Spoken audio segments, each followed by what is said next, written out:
મારું નામ ડૉક્ટર દીપ સોજિત્રા. છેલ્લા 4 વર્ષથી as a veterinary officer Shri Karuna foundation ટ્રસ્ટમાં મારી ફરજ બજાવું છું અને એ દરમિયાન મેં અસંખ્ય અબોલજીવોની સારવાર કરેલી છે, જેમાં ડોગ છે, કેટ છે, ગાય, તમામ પ્રકારના પક્ષીઓની અને પશુઓની સારવાર કરેલી છે. અને એની સાથે સાથે લગભગ 1000 જેટલી અલગ અલગ પ્રકારની મેજર અને માઇનર સર્જરીઝ પણ એ દરમિયાન મેં કરેલી છે.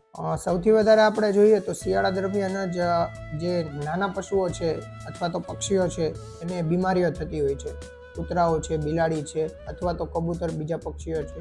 એ દરમિયાન વાયરલ રોગો સૌથી વધારે જોવા મળતા હોય છે અને નાના પશુઓમાં બચ્ચામાં, ખાસ કરીને બિલાડીના બચ્ચા છે કે કૂતરાના બચ્ચા છે, એમાં મૃત્યુદર પણ શિયાળા દરમિયાન સૌથી વધારે જોવા મળતો હોય છે.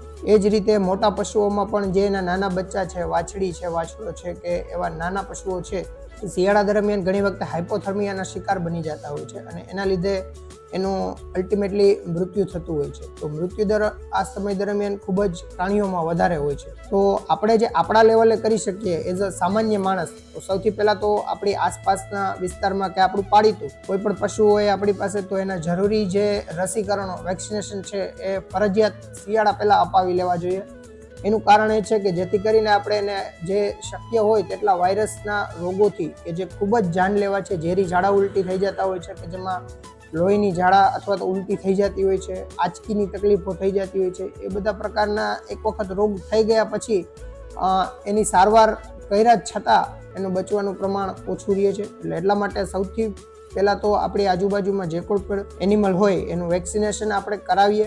તમારી નજીકના પશુ દવાખાના છે, પશુ ડૉક્ટરો છે અથવા તો રાજકોટમાં જો તમે છો તો એનિમલ હેલ્પલાઇન આપણે કાર્યરત છે, આપણે પણ એ રીતનું વેક્સિનેશન કરીએ છીએ, તો એનો લાભ લઈએ. બીજી વાત કે આપણે આપણી આસપાસમાં જોઈએ તો નાના બચ્ચા હોય છે કોઈ પણ, કે એને કોઈ નાનું આર્ટિફિશિયલ શેલ્ટર બનાવી આપીએ, કોથળાઓ રાખીને કે કોઈ બેલા રાખીને કે પથ્થરો રાખીને આપણે એનું એક નાનું ઘર જેવું બનાવી શકીએ અને એમાં કોથળાને સફિશિયન્ટ રાખીએ તો એ અત્યારે આપણે જોઈએ છીએ તો તાપમાન એકદમ નીચું જતું જાય છે. રાત દરમિયાન ખૂબ જ વધારે ઠંડી હોય છે, તો એ દરમિયાન એને ઠંડીથી રક્ષણ મળી શકે, જેથી કરીને એકાએક એના શરીરનું ઘણી વખતે આપણે જોતા હોઈએ છીએ તો તાપમાન નીચું જઈ અને એકદમ શરીર ઠંડુ પડી જતું હોય છે અથવા તો શોક સ્થિતિમાં જતા રહેતા હોય છે. એટલે આ પ્રકારના પશુઓનું આપણે કોઈ કોથળાઓ છે અથવા તો અત્યારે તો આપણે જોઈએ તો આપણા પેટ ડોગ હોય કે પછી આપણા આજુબાજુના ડોગ હોય છે, ઘણા લોકો એ રીતના જાગૃતતા લઈ આવી અને આગળ પડતા કામ કરે છે. તો એના જેકેટ્સ પણ ઘણા કસ્ટમાઇઝ પોતે બનાવે છે અથવા તો દરજી પાસે બનાવડાવે છે. ઓનલાઈન કે સ્ટોર્સમાં પણ ઇઝીલી અવેલેબલ થઈ જાય છે.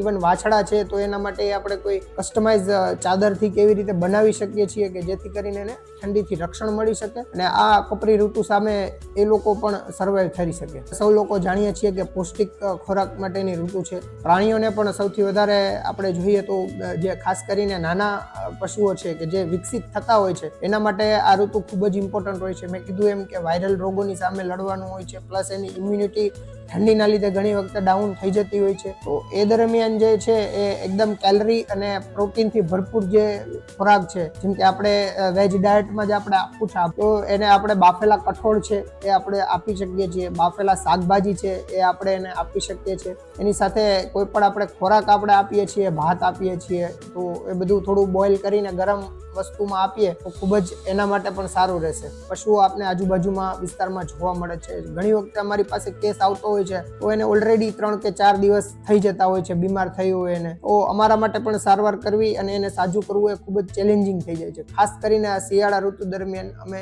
જોઈએ છીએ તો અમે એઝ અ એમ્બ્યુલન્સ અને એઝ અ યુનિટ ક્યાંય પણ પહોંચી નથી વળતા, એટલું બધું રોગચાળો હોય છે અને અલગ અલગ જગ્યાએથી અમને ફોન આવતા હોય છે. તો અમારી તો લોકોને એ જ અપીલ છે કે આપણે પણ થોડા પશુઓ પ્રત્યે જાગૃત નાગરિક બનીએ. આપણા આજુબાજુના પશુ છે તો પક્ષી છે એનું આપણે ખુદથી થોડું ધ્યાન રાખીએ અને કોઈ પણ જગ્યાએ એને પહોંચાડવાની કે બની શકે એટલી કોશિશ કરીએ તો આપણે મેક્સિમમમાં મેક્સિમમ આપણા પશુ જે આપણા મિત્ર સ્વરૂપ જ છે એને આપણે બચાવી શકીએ અને એને પણ સારી રીતે જીવી શકે એવી તક પહોંચાડી શકીએ.